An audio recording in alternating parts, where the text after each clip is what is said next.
기도하겠습니다. 거룩하시고 참되신 아버지 하나님 감사합니다. 오늘도 복된 날 허락하시고 우리에게 복을 주시고자 생명의 말씀 앞으로 인도하신 하나님 감사합니다. 이 시간 말씀을 전할 때 전하는 자나 말씀을 받는 자나 동일한 은혜 가운데 성령님께서 역사하셔서 충만하시기를 원합니다.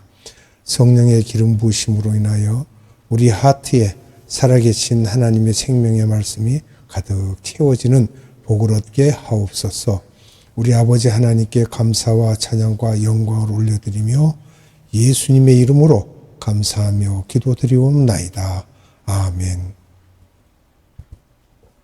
오늘은 베데스다 못과 안식일의 주인이라는 제목으로 말씀을 나누도록 하겠습니다. 우선 요한복음 5장 1절에서 18절입니다. 그 후에 유대인의 명절이 되어 예수께서 예루살렘에 올라가시니라. 예루살렘에 있는 양문 곁에 히브리 말로 베데스다라 하는 못이 있는데 거기 행각 5이 있고 그 안에 많은 병자, 맹인, 다리 저는 사람, 혈기 마른 사람들이 누워 물의 움직임을 기다리니 이는 천사가 가끔 못에 내려와 물을 움직이게 하는데 움직인 후에 먼저 들어가는 자는 어떤 병에 걸렸든지 낫게 되밀어라. 거기 38해 된 병자가 있더라. 예수께서 그 누운 것을 보시고 병이 벌써 오래된 줄 아시고 이르시되 내가 낫고자 하느냐? 병자가 대답하되 주여 물이 움직일 때에 나를 못에 넣어주는 사람이 없어 내가 가는 동안에 다른 사람이 먼저 내려가나이다. 예수께서 이르시되 일어나 내 자리를 들고 걸어가라 하시니 그 사람이 곧 나아서 자리를 들고 걸어가니라.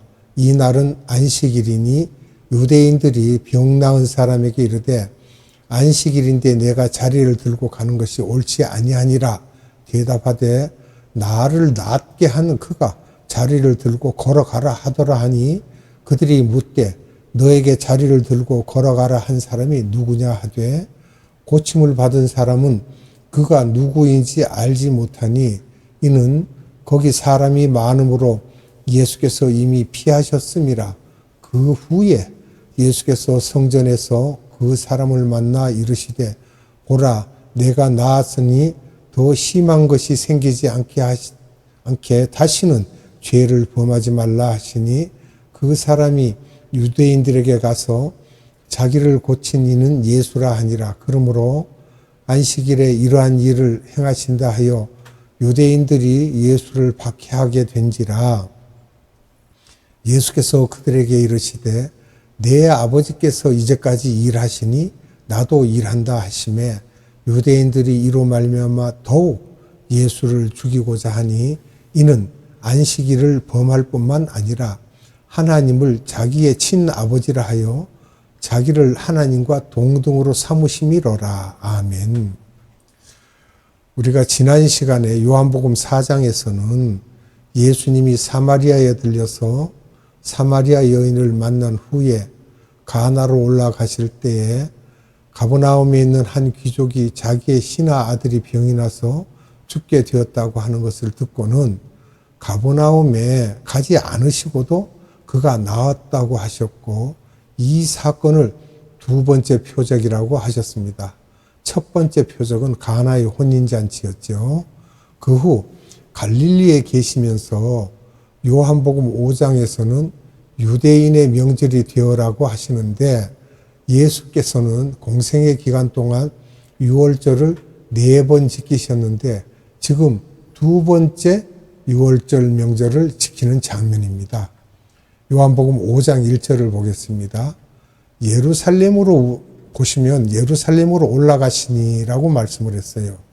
지도상으로 내려가야 하는데 여기서 올라갔다고 하는 것은 그 당시 예루살렘을 기준으로 모든 지역에서 예루살렘으로 올라간다고 표현했던 것입니다. 우리도 상경이라고 하죠. 서울로 가는 건 올라간다라고, 지방으로 가는 건 내려간다라고 하죠. 그와 같습니다.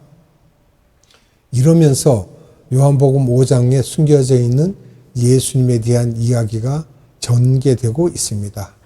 요한복음 3장에서는 니고데모 이야기로 하나님의 자녀가 되는 부류에 대해 이야기하면서 어떤 부류의 사람이 하나님의 사람이 되느냐 하시면서 니고데모와 같은 귀족과 고관과 하위 계층들이라고 하셨고, 두 번째는 사마리아 여인 같은 이방 사람이고 여자이고 결혼도 5번 해서 이혼당하는 소외된 사람들도 하나님의 자녀가 될 수 있다는 것을 시사하고, 오늘 배우는 베데스다 연못에서는 소경이고 절뚝발이고 혈기 많은 사람, 또 38년 된 완전 불수가 된 사람들도 예수님을 만나서 하나님의 자녀가 된다는 상징적인 스토리가 전개되고 있습니다. 그러면 요한복음 5장의 구조를 보면요, 세 부분으로 나눠 볼 수가 있습니다. 첫째, 베데스다 못입니다. 38년 된 환자를 치료하시죠. 요한복음 5장 1절에서 15절에 내용이 나와 있습니다. 기적 사건을 통하여 예수님의 비밀을 가르쳐주고 계십니다. 두 번째는 예수님 자신에 대한 증거를 하시죠. 요한복음 5장 16절로 30절입니다. 이것은 제자들에게 자신의 정체성에 대하여 증거를 하고 계시는 것이고요. 세 번째로는 제3자가 예수님에 대하여 증거하는 내용이죠. 요한복음 5장 31절로 47절입니다. 세례 요한, 성부 하나님, 성경, 모세에 대하여서 말을 합니다. 그리고 예수님께서 왜 6월절에 예루살렘으로 올라가시고 계시는가라는 것에 대해서 우리가 알아야 되겠습니다. 첫째, 6월절은 무엇을 의미하는가? 예수님의 십자가의 죽으심과 부활을 의미합니다. 6월절은. 예수님께서는 신기하게도 예루살렘 성전 밖에는 성전벽이 있는데 그 중에 가장 오른쪽 북동쪽 끝 동문 옆에 양문이 있는데, 동문은 예수님이 자주 드나드시는 곳이었고 그 후 재림에도 그 동문으로 들어오실 것이라고 배웠고, 또 양문은 6월절에 제물들이 들어오는 곳으로, 이곳은 다른 말로 예수님이 들어가셔야 할 곳인데 양문이라고 표현한 것은 요한복음 밖에는 없습니다. 양문 옆 북쪽에 베데스다 연못이 있는데 베데스다 연못의 주위로 돌아가면서 행각이 5개가 있습니다. 행각 5개는 우리가 그 의미를 본다면 모세 오경을 말할 수 있습니다. 베데스다의 뜻을 보면 베스는 우리가 하우스로 이렇게 보고요. 에스다라는 말은 올리브, 감람나무 이것을 뜻해요. 그래서 둘의 합치는 말이 감람나무의 집, 이렇게 우리가 볼 수 있습니다.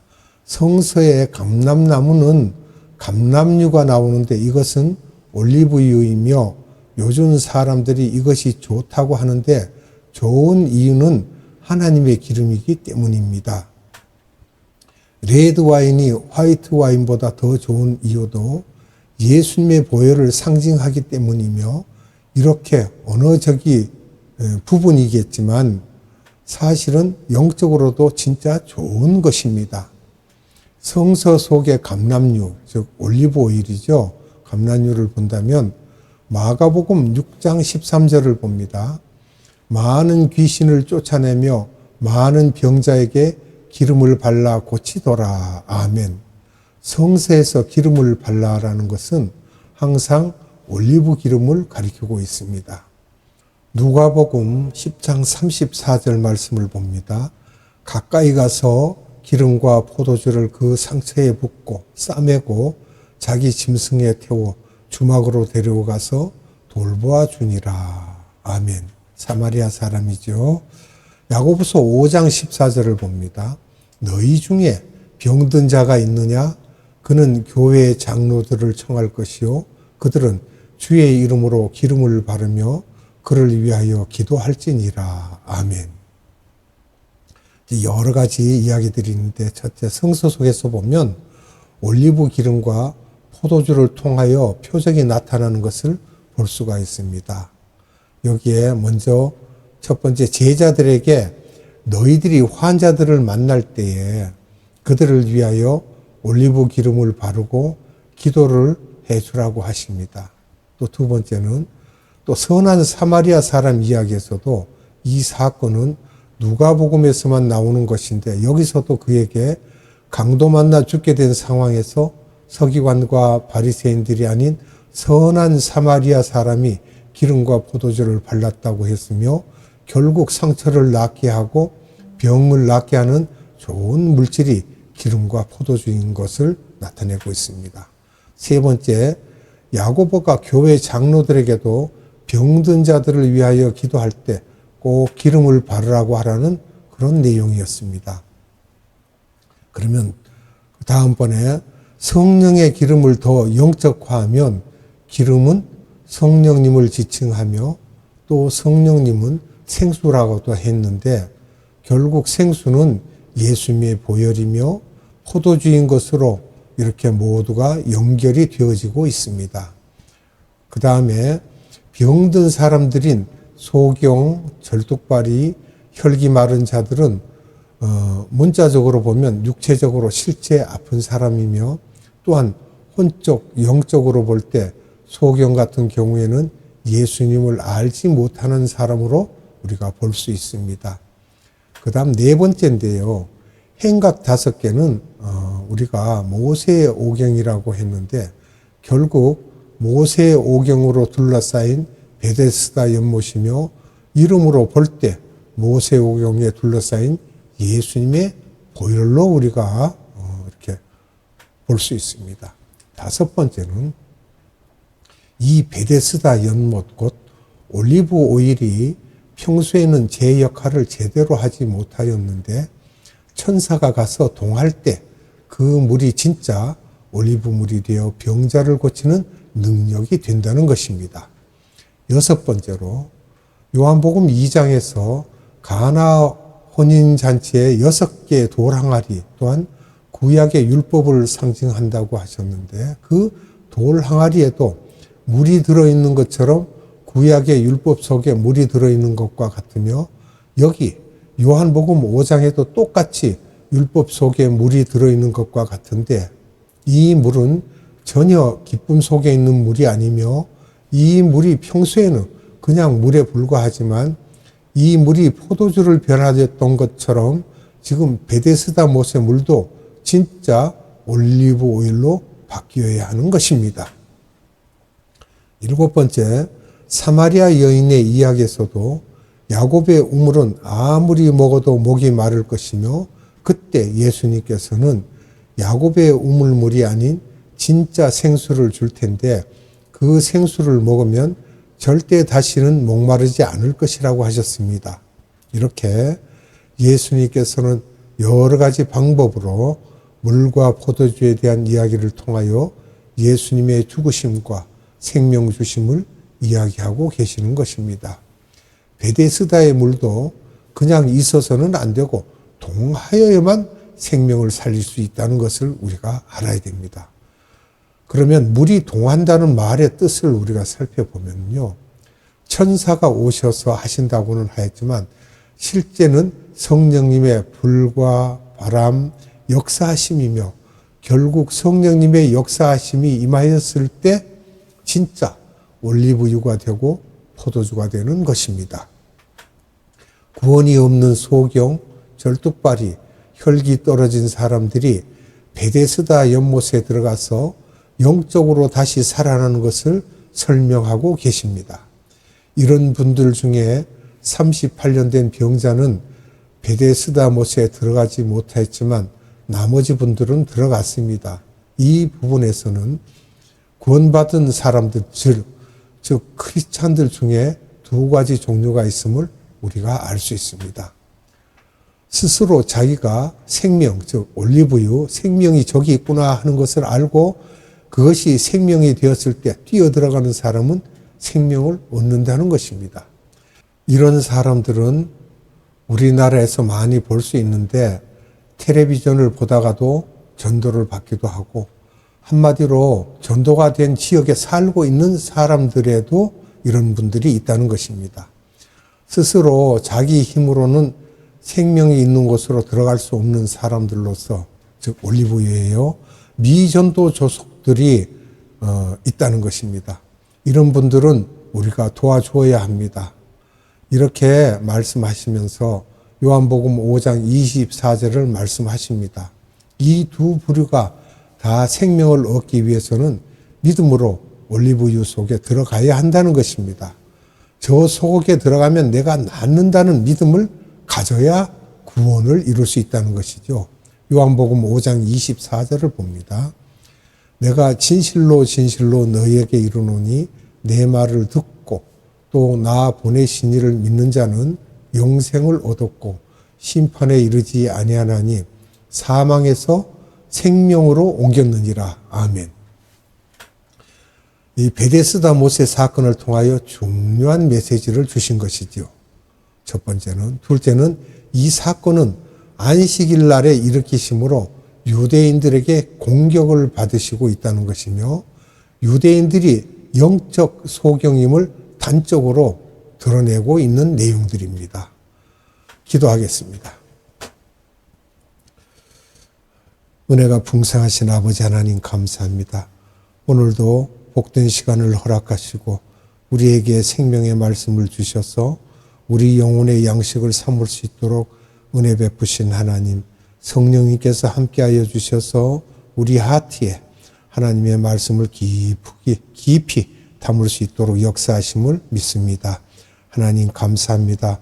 오늘도 우리에게 생명 양식을 주신 아버지 하나님께 감사와 찬양과 영광을 올려드리며 이 땅에 다시 오실 우리 구주 예수 그리스도 이름으로 감사하며 기도드리옵나이다. 아멘.